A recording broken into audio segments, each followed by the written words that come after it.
My name is John Davidson and I am the leader of the Pensioners Party. This is the skeleton form of our policy regarding the National Health Service. The Pensioners Party shall reform all areas and branches of the National Health Service. This shall include the training of all doctors and all nurses and all support staff. Over 86% of the National Health Service workforce is British, to be exact 86.2%. This is based on current statistical data. It is untrue that the National Health Service is mainly staffed by an immigrant population workforce. In fact, the number of immigrants working in the National Health Service breaks down as 5.5% from the EU, 5.2% from Asian, 2.2% African, and 0.9% others. Now, these figures come from the House of Commons Library. NHS staff from overseas stats. This was published on the 4th of June 2020. The Pensioners Party intends to push this percentage as far as possible to up around 96% being British. One of the major problems within the National Health Service, however, is retaining trained medical staff across the board. Now, the answer to this is twofold. Our long-term strategy, spanning 2 or 3 generations, can be summed up in 2 words. 1. Training. 2. Retention. Now, it takes around 10 years to become a fully fledged medical doctor. Under Tony Blair's New Labour, his government introduced tuition fees for higher education courses. This was replaced by cost of living grants, where the student was required to repay the loans after graduation.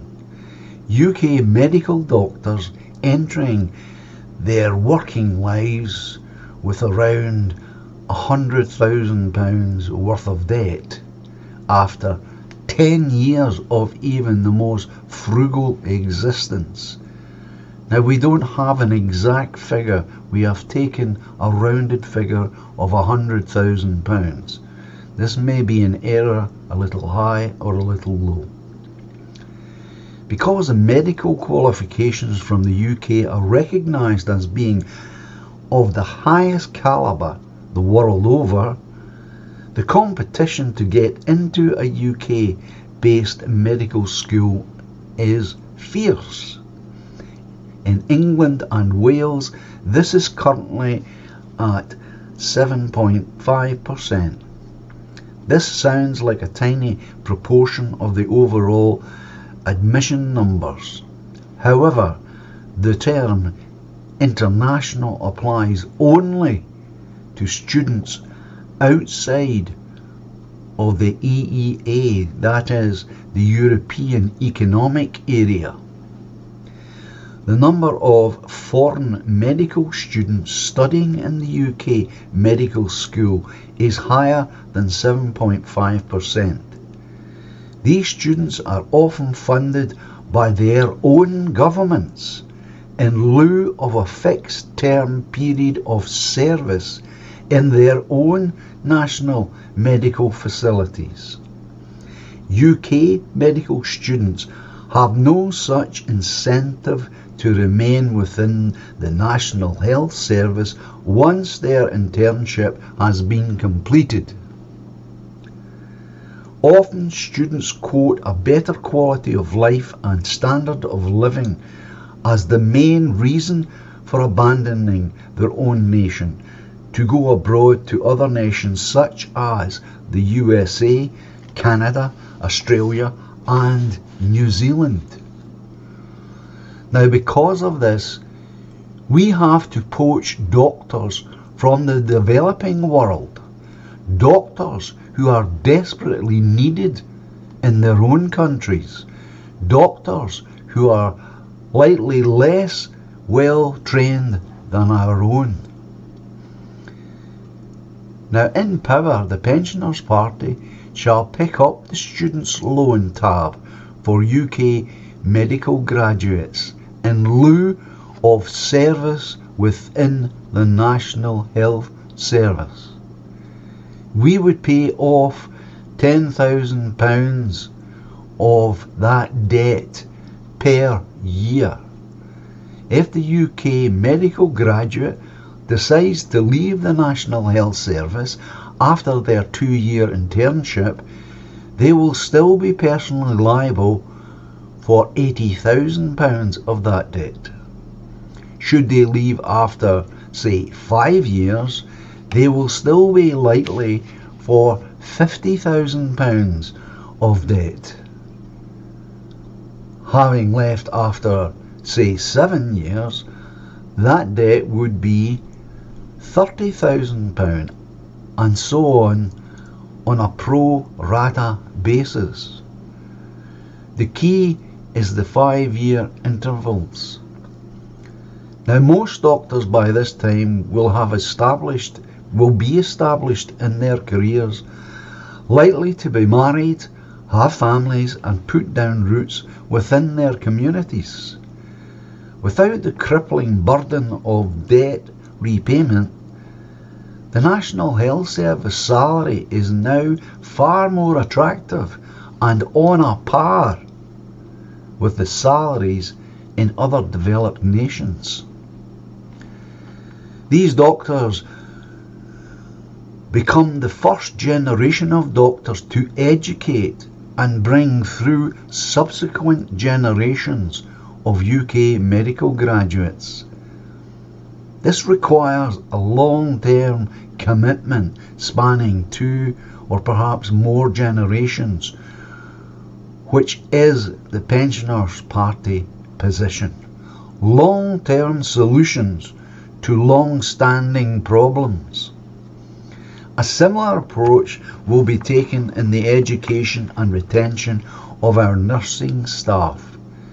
Our estimated cost to train a nurse is around £40,000. Now, as a government, we would pay this debt off at £10,000 per year for every year of service within the National Health Service. Obviously, there is a cost. Can we afford not to think long term? And what about those jobs that no one else will do? It is claimed within the National Health Service. Government officials and the media use this excuse to justify mass immigration from anywhere in the world.